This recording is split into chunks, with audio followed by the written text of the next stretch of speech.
this wind noise. Yep, here it is, we're at 75. It'll probably be annoying for you to actually listen to me because you're hearing a whistling in my microphone right here. A simple hack on how to fix this noise that I'm gonna show you right now.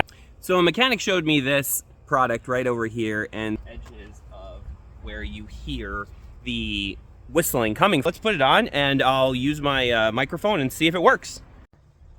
And just rub it along the edges here.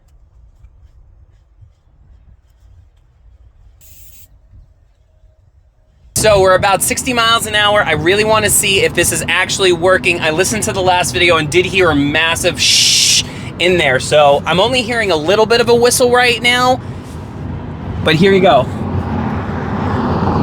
I feel like it has gone down pretty dramatically. Just remember, your car is cold, and cold things shrink, and just like that, it's gonna lead to little gaps, because what this silicone is doing is that suction a gap, or make it gapless. All this is, all these little pieces of rubber around here to help the noise reduction is to try and close up all the gaps of where you're hearing it. So if they're not getting suction properly, and that's what this product does, is helps it get a little bit more of a suction area to it, it's going to help. Yeah, it's pretty much gone. I'm gonna say this is not bad.